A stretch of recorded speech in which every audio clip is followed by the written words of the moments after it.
Hello, hello, hello. This is Luke Johnson from Noetic, the Humanities Teaching app, back with Jennifer Avery for another installment of our discussion of Pride and Prejudice. We're not going to be talking about Rodin's The Thinker. No, we're not. No, we're not. We're not going to be talking about anything. That's for someone else to figure out.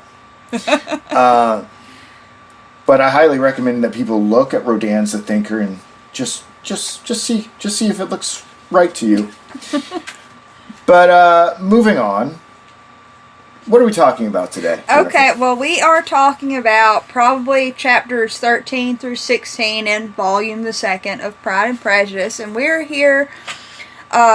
So Lizzie has just read the letter that she received from Mr. Darcy. And again, Mr. Darcy has asked her to marry him. She has said no, and she has stated in not uncertain terms that why she won't marry him, and he felt offended enough or felt justified enough to write her a letter to explain himself. And so she's just read the letter, and in chapter 12 you have the whole letter represented by Jane Austen, and in chapter 13 we have Lizzie reading the letter and basically how she reacts to what is said in the letter, which is a really interesting way to do it, because obviously Jane Austen not only wanted the entire text of the letter, she also wanted Lizzie's feelings and emotions about what's said in the letter. And so rather than do both at the same time, which would have been, trust me, as a writer, this would have been extremely messy and difficult to write, because the reader would probably lose track of either what's being said in the letter or what Lizzie's feeling, and therefore she separates them into two different chapters: a chapter with a letter, a chapter with her reading the letter. And that's what chapter 13 is. So when Lizzie first reads this letter from Mr. Darcy, she finds out, first of all, that the reason why Mr. Bingley and Jane no longer saw each other was because Mr. Darcy and Mr. Bingley's sisters had talked him out of it. Talked Mr. Bingley out of his feelings for Jane, or tried to. And he was easily convinced that that number one, it wasn't a good match financially for him. Number two, that her family's kind of indecent. But the thing that really pushes him over the edge, and Darcy admits to this, is when Darcy tries to tell him, oh, well, I don't think Miss Bennet really likes you that much because I haven't seen any proof of it. And that's what convinces Bingley to give up on her. And as Lizzie's reading about this, she just gets madder and madder. With every line, she gets mad. And that's pretty much how she describes it. It's like, but she's reading it so quickly and she's getting so agitated that she's not paying very close attention to the sentences in the letter. She's just getting the gist of it, like we were talking about before.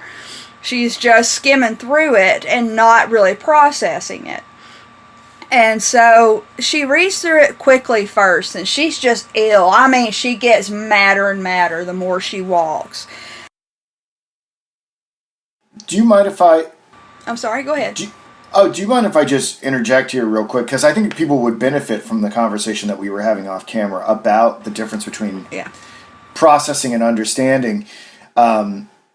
Jennifer and I were talking about our different reading styles, and because of the nature of the work that I have to do for Noetic, I have to torrent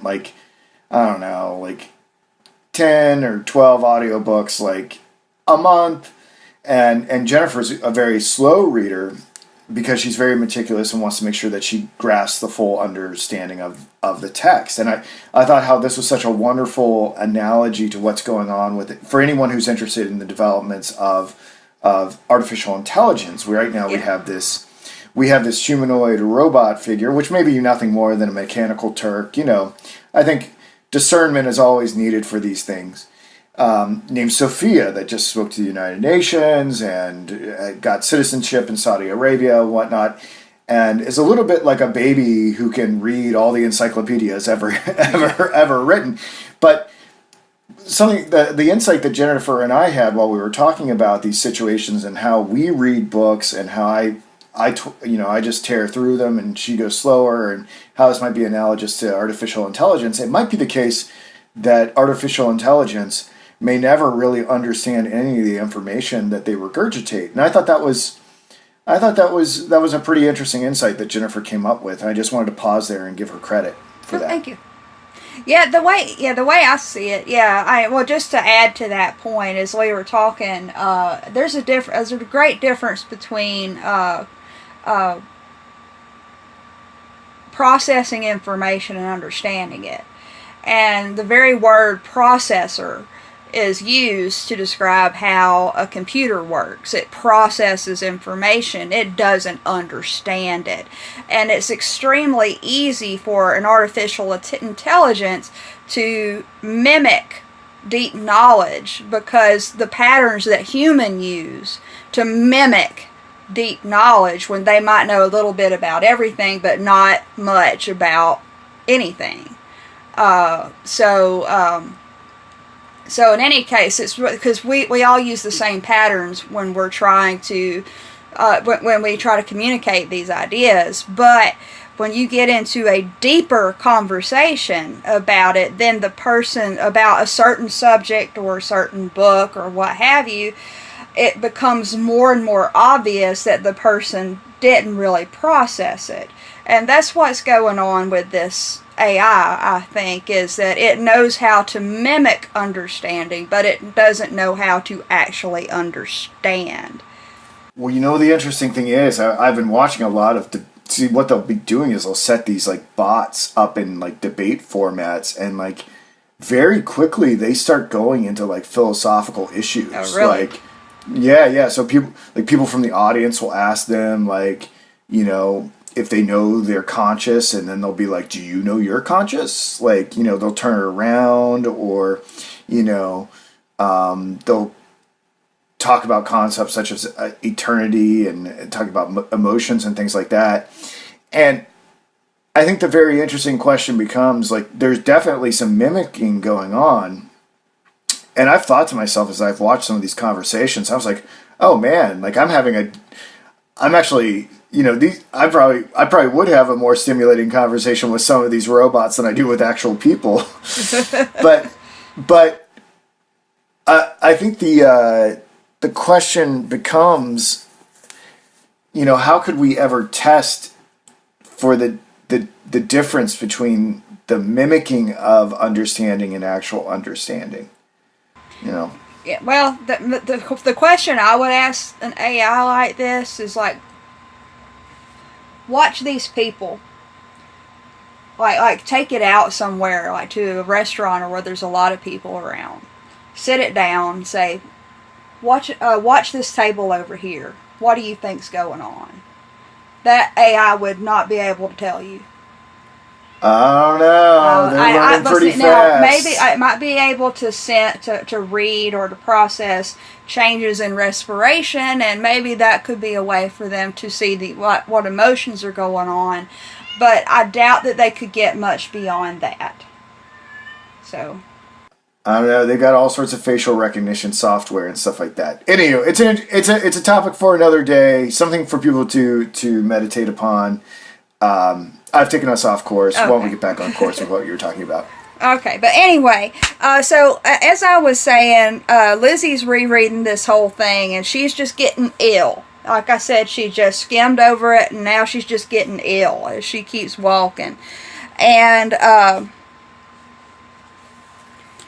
But what she's thinking about most as she's getting ill is the first part of the letter, in which he's talking about Jane and Bingley. And the reason that makes her ill is because it's close to home. As she knows her sister Darcy doesn't. And so she's getting kind of irritated because he didn't recognize something that most people don't recognize. But in any case, she starts to soften a little bit when she starts thinking about the part about Wickham. And because she didn't read it very carefully, she decides to sit down and study this sucker. And that's exactly what she does. She studies this letter. And as she reads, and as she reads more slowly and with more understanding, she begins to kind of see how Mr. Darcy couldn't possibly be lying about this. Because number one, he mentions this whole affair with his sister. And the sister, and that would be something that a man would not share with just anybody. These sorts of things were private. And also she's concerned, she realizes all of Mr. Wickham's issue, like all of these little ticks that she had noticed that she hadn't noticed before Mr. Wickham. She says that she realizes that of his former way of life, nothing had been known in Hertfordshire but what he told himself. As to his real character, had information been in her power, she had never felt a wish of inquiring. His countenance, voice, and manner had established him at once in the possession of every virtue. She tried to recollect some instance of goodness, some distinguished trait of integrity or benevolence that might rescue him from the attacks of Mr. Darcy, or at least by the predominance of virtue, atone for those casual errors under which she would endeavor to class what Mr. Darcy had described as idleness and vice of many years' continuance. But no such recollection befriended her. She could see him instantly before her in every charm of air and address, but she could remember no more substantial good than the general approbation of the neighborhood, and the regard which his social powers had gained him in the mess. After pausing on this point a considerable while, she once more continued to read, but alas! The story which followed of his designs on Miss Darcy received some confirmation from what had passed between Colonel Fitzwilliam and herself only the morning before, and at last she was referred for the truth of every particular to Colonel Fitzwilliam himself, from whom she had previously received the information of his near concern in all his cousin's affairs, and whose character she had no reason to question. At one time she had almost resolved on applying to him, but the idea was checked by the awkwardness of the application, and at length wholly banished by the conviction that Mr. Darcy would never have hazarded such a proposal if he had not been well assured of his cousin's cooperation. So basically, what really starts to convince her is not only does Darcy mention his sister, but he also refers her to Colonel Fitzwilliam, who she already knows is closely involved in Darcy's business, and who she already knows is also the guardian of Miss Darcy, of Darcy's sister. And so just the idea that he would say this, well, you can ask Colonel Fitzwilliam, makes her believe it. And so And she thinks about this a little bit more, about how she acted with Mr. Wickham. And she says she was now struck with the impropriety of such communications to a stranger, and wondered it had escaped her before. She saw the indelicacy of putting himself forward as he had done, and the inconsistency of his professions with his conduct. She remembered that he had boasted of having no fear of seeing Mr. Darcy, that Mr. Darcy might leave the country, but that he should stand his ground. Yet he had avoided the Netherfield ball the very next week. She remembered also that till the Netherfield family had quitted the country, he had told his story to no one but herself, but that after their removal it had been everywhere discussed, that he had then no reserves, no scruples in sinking Mr. Darcy's character, though he had assured her that respect for the father would always prevent his exposing the son. And so now she begins to see Mr. Wickham's duplicity. First of all, she realized when he first approached her and told her about this whole sob story with Mr. Darcy, she realizes that, well, why would he have why would he have done that? That makes him appear, that's kind of improper to just, blurt out all of your business all at once. And back in those days, it absolutely was improper to just let everybody know your business. And then she realizes, now wait a minute, I was the only one who knew about this until Mr. Darcy left the country. And so now she realizes that he didn't say anything against Mr. Darcy to anyone but her until after Darcy left. Even though Darcy said he had too much respect for Darcy's father to accuse him of anything, but yet he does. And so there's all of this duplicity that Lizzie is just now beginning to realize was in Mr. Wickham. And so she reads through this, and her whole mood changes. And then she begins to realize that, now this is pretty important here too, his behavior to herself could now have had no tolerable motive. He had either been deceived with regard to her fortune, or had been gratifying his vanity by encouraging the preference which she believed she had most incautiously shown. Every lingering struggle in his favor grew fainter, and in further justification of Mr. Darcy, she could not but allow that Mr. Bingley, when questioned by Jane, had long ago asserted his blamelessness in the affair. That proud and repulsive as were his manners, she had never, in the whole course of their acquaintance, an acquaintance which had latterly brought them much together, and given her a sort of intimacy with his ways, seen anything that betrayed him to be unprincipled or unjust, anything that spoke him of irreligious or immoral habits, that among his own connections he was esteemed and valued, that even Wickham had allowed him merit as a brother, and that she had often heard him speak so affectionately of his sister as to prove him capable of some amiable feeling. That had his actions been what Wickham represented them, so gross a violation of everything right could hardly have been concealed from the world, and that friendship between a person capable of it and such an amiable man as Mr. Bingley was incomprehensible.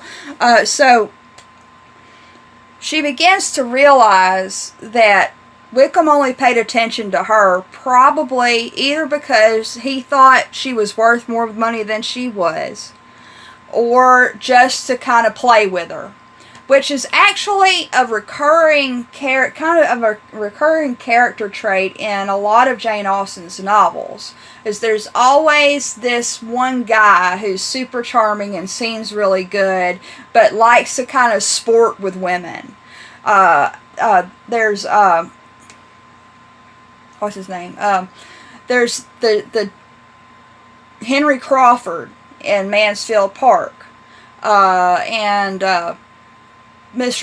Captain Tilney in Northanger Abbey. These are all men who were just basically playing with these women. They had no real intention toward them, and Wickham's one of those, and Lizzie sees that now, and so, but she realizes too that even though Mr. Darcy doesn't really have the greatest manners, doesn't really have the greatest attitude all the time, she never really saw anything really mean or wrong about what he had done or what he had said.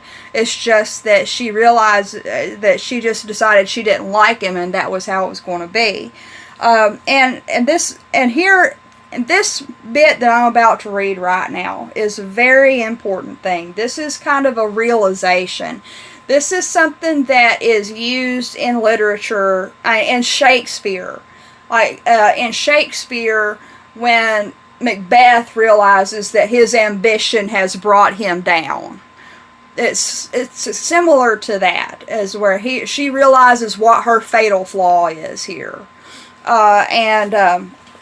It says here, she grew absolutely ashamed of herself. Of neither Darcy nor Wickham could she think, without feeling that she had been blind, partial, prejudiced, absurd.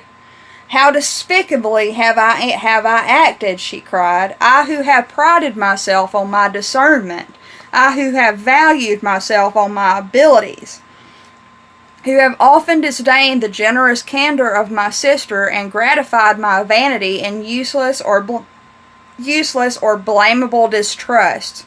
How humiliating is this discovery! Yet how just the humiliation! Had I been in love, I could not have been more wretchedly blind. But vanity, not love, has been my folly. Pleased with the preference of one, and offended by the neglect of the other, on the very beginning of our acquaintance, I have courted prepossession, which means prejudice, and ignorance, and driven reason away where either were concerned. Till this moment I never knew myself. So this whole thing has held a mirror up to Lizzie Bennet.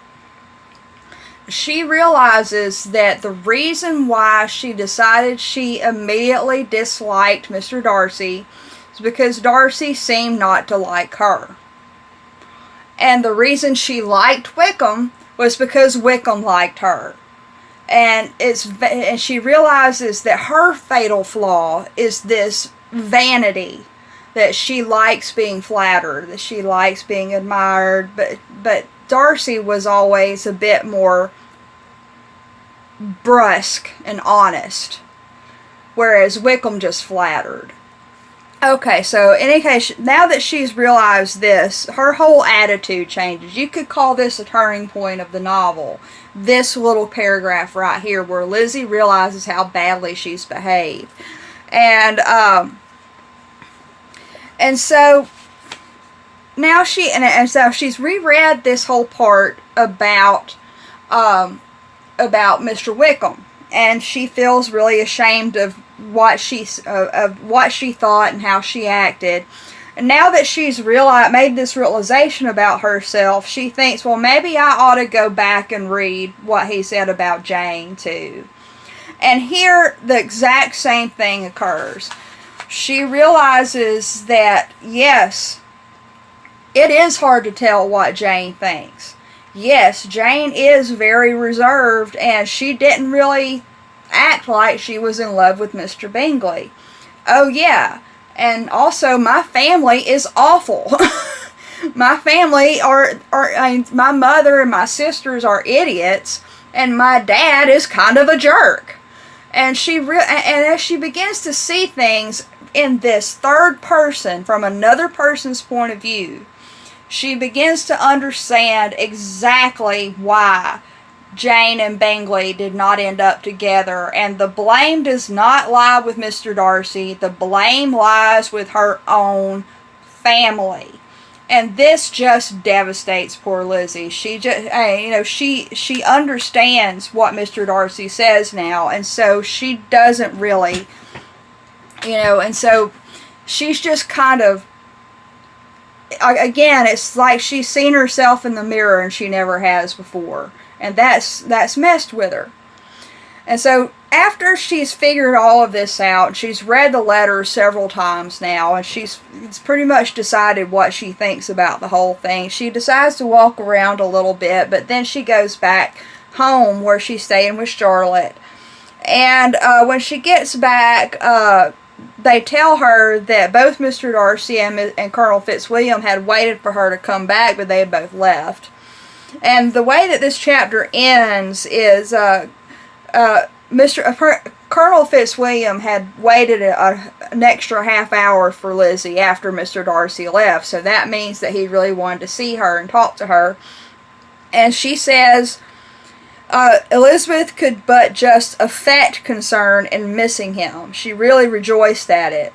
Colonel Fitzwilliam was no longer an object. She could think only of her letter, which means she could think only of Darcy. So now the whole tables have turned in this one chapter. Lizzie hating Darcy and blaming him for everything, to Lizzie hating herself and blaming herself and her family for everything. And so, but justifiably. It's not like she's got low self-esteem and thinking I suck. It's more like, now I realize how I have been wrong. Okay, so chapter 14, there's really not much in chapter 14, except that now that Mr. Darcy and Fitzwilliam are gone from Rosings Park, Lady Catherine decides that she wants company again, and so she invites them all over to supper, and Lady Catherine is her usual obnoxious self, and asks Lizzie everything, pretty much for all the details about how they're getting to London, because the plan is when they leave Kent, they're going to go to London and meet Jane and her aunt and uncle, and then she and Jane will go home.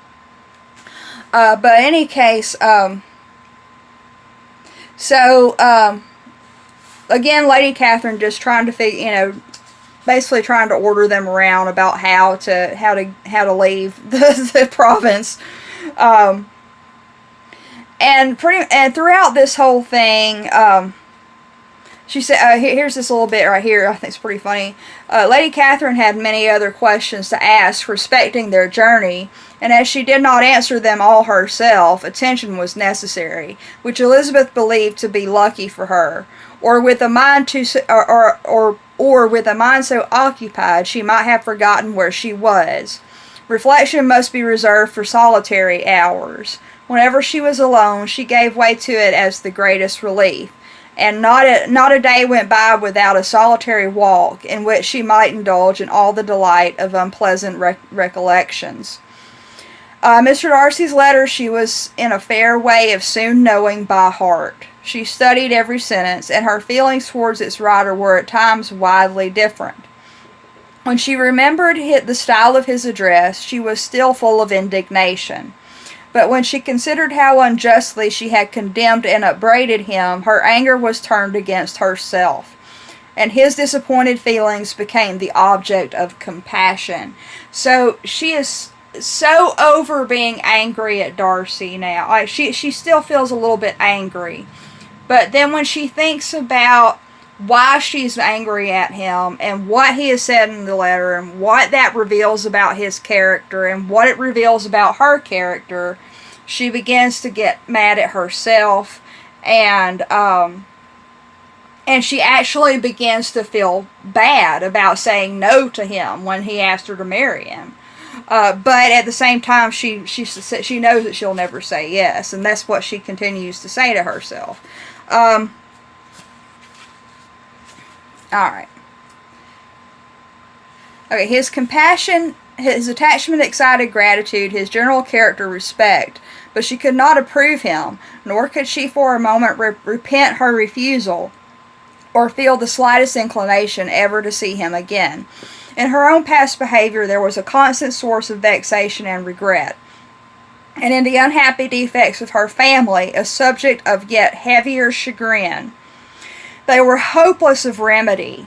Her father, contented with laughing at them, would never exert himself to restrain the wild giddiness of his youngest daughters, and her mother, with manners so far from right herself, was entirely insensible of the evil.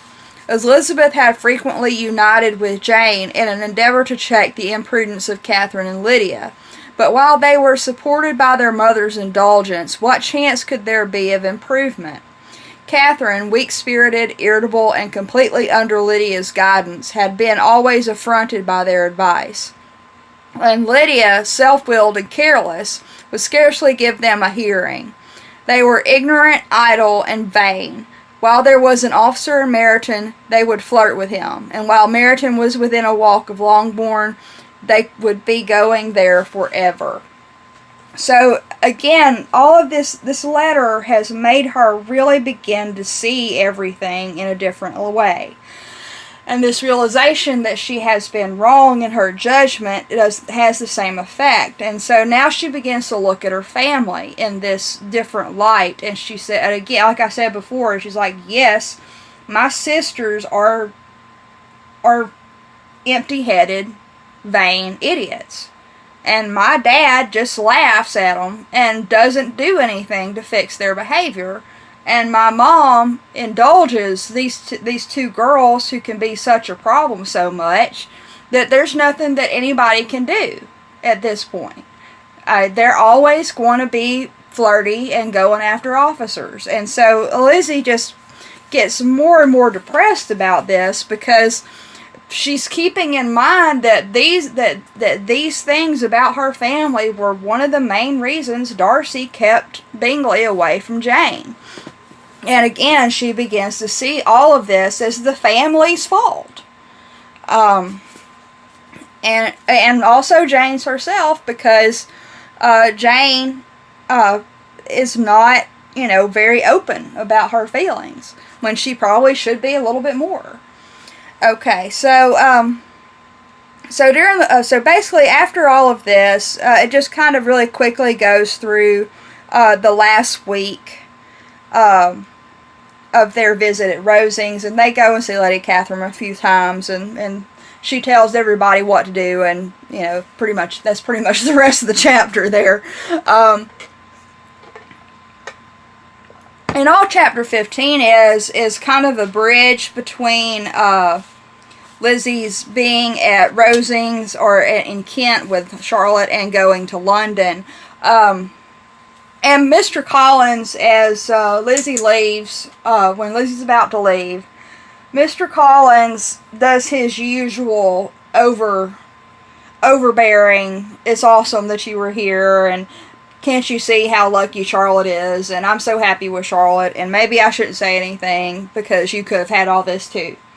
And that's pretty much the gist of that little bit there. And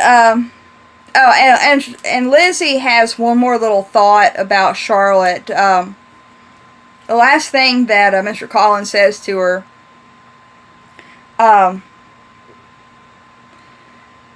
he says, "You may in fact carry a very favorable report of us into Hertfordshire, my dear cousin. I flatter myself at least that you will be able to do so. Lady Catherine's great attentions to Mrs. Collins you have been a daily witness of, and altogether I trust it does not appear that your friend has drawn an unfortunate, but on this point it will be as well to be silent. Only let me assure you, my dear Miss Elizabeth, that I can from my heart most cordially wish you equal felicity in marriage. My dear Charlotte and I have but one mind and one way of thinking. There is in everything a most remarkable resemblance of character and ideas between us. We seem to have been designed for each other." And Lizzie thinks to herself, poor Charlotte. It was melancholy to leave her to such society, but she had chosen it with her eyes open, and though evidently regretting that her visitors were to go, she did not seem to ask for compassion. Her home and her housekeeping, her parish and her poultry, and all their dependent concerns had not yet lost their charms. There's one last little parting shot at Mr. Collins, and Lizzie's still being, she feels sorry for Charlotte. But she can't let herself feel too sorry for Charlotte because she chose it herself. And so, but in any case, back in these days, these ladies knew very little. These ladies knew very little of what it would be like to be married, except by watching people that they knew. And Lizzie has now seen. Well, Lizzie has seen evidence of what she doesn't want every day. And now she sees evidence of something else she doesn't want in Charlotte and Mr. Collins. And she doesn't just want a house and a household to look after. She wants more than that. And so even though she feels bad for Charlotte, she's happy for her at the same time. So Charlotte's married this idiot of a feller who cares about nothing except his connection to this great lady who's kind of actually a pain, and so she just keeps seeing all this evidence of things she doesn't want. Okay, so pretty much the way this chapter ends is that they get going. They leave the parish at Hunsford, and they head towards London. And Lizzie starts thinking about all the things that she's not going to be able to say to anybody yet. She says, and they finally get to London, And here's the last little bit of the chapter. When they get to London, Lizzie says that Jane looked well, and Elizabeth had little opportunity of studying her spirits amidst the various engagements which the kindness of her aunt had reserved for them. But Jane was to go home with her, and at Longbourn there would be leisure enough for observation. It was not without an effort, meanwhile, that she could wait even for Longbourn before she told her sister of Mr. Darcy's proposals. To know that she had the power of revealing what would so exceedingly astonish Jane, and must at the same time so highly gratify whatever of her own vanity she had not yet been able to reason away, was such a temptation to openness as nothing could have conquered. But the state of indecision in which she remained as to the extent of what she should communicate, in her fear, if she once entered on the subject, of being hurried into repeating something of Bingley, which might only grieve her sister further.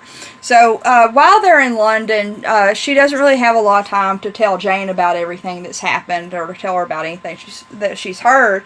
But she's kind of glad about that, because she hasn't really entirely decided everything she wants to tell Jane.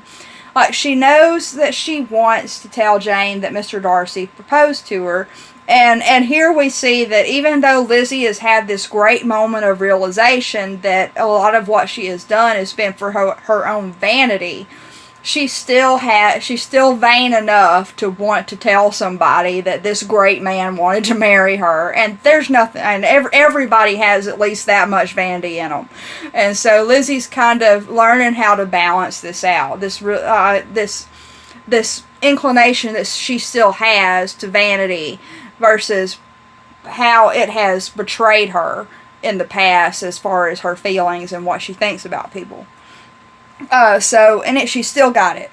But in any case, and so she's kind of indecisive about what she's going to say to Jane about, whether she's going to say anything to Jane about Bingley, about what she found out about that, or if she's just going to tell her about the Darcy thing. So that's pretty much how it ends. The chapter 15 ends. So that's pretty much what we're covering today. But just to get like a quick review of what all we need to take away here, is these 3 chapters are the turning point of the book. Before all of this, I hate Mr. Darcy, Mr. Wickham's awesome. Now with all this new information, I hate Mr. Wickham, Mr. Darcy might be okay. And so, and plus we have this change of attitude in Lizzie. It's like, whereas she was set in her ways and okay with being a little bit vain and being a little bit prejudiced, she didn't realize that she was being vain and prejudiced, but now she does. And so she can correct it, which is something that we all do as human beings. It's like I don't realize how stubborn I am until my stubbornness causes somebody else some kind of discomfort or pain. And that happens with everybody in all of our little fatal flaws that we have. Everybody's got a fatal flaw. And Lizzie's again is vanity and this prejudice that she has towards people based on not their appearance but their manners. And she's beginning to realize that manners are very easily acted. And they're not always sincere. And so that's a big realization for her, and it's another reason why this book is so influential, is that helps like young women the age of Lizzie or even younger to realize that manners aren't everything. You have to be able to see what beyond that to what somebody may be hiding. Because although this feller is kind of a pain and he's mean to me, he's a good person. And this feller who's always flattering me and nice and sweet and proper, he's actually a philandering, gambling, horrific guy. So, you know, and that again, this is another reason why I think every woman should read this. The same way as I feel about Jane Eyre, is to learn, is to see these fictional examples of what it's like to be female and what it's like to be a female dealing with males.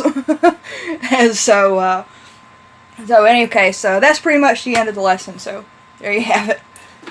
Bravo, bravo. And for those who could not see what was going on when Jennifer was mentioning fatal flaws, I was like, what's mine? I was just shaking my head. I don't know you well. I don't know you well enough to know your flaw yet. So. You know my fatal flaws. You know I have many. You're only nice because you sort of have to be. I don't know what it is. I'd have to know. I'd have to be around you more often. Oh, I get frustrated. Yeah, I'm pretty stubborn. Yeah, whatever. Hey, get better over there. Okay, yeah, I'm just not used to talking so much. No, I don't want you to come down with a cold. Yeah, I'm good. All right. If I could feed you a cough drop through the Google Hangout session, I forget that like we're in 2 dimensions here. I want to give you a lozenge. We'll figure out the teleportation thing, and we'll all be fine. I'm working on it. Okay. All right, I'm working on it. All right, good. I'm glad somebody is. Yeah, I'm working on it. All right. Thank you everybody for listening to our episode of Noetic today. You can download the Noetic Humanities app. The website has come a long way. I'm doing a lot of work on that. We'll be pushing updates and all that very soon. Just thanks for hanging around. I know we're a little bit behind schedule, but I think you're all going to be very happy with what's going to be introduced into the world as far as having an alternative, more intelligent form of social media. And Jennifer has been very instrumental in helping us build that through her discussions. Thank you. Of all these texts. And glad I can help. Yeah. I will never forget. I will never forget when you believed in me. Okay. Okay, I appreciate it. All right. You have a wonderful night. All right. All right, you too, Luke.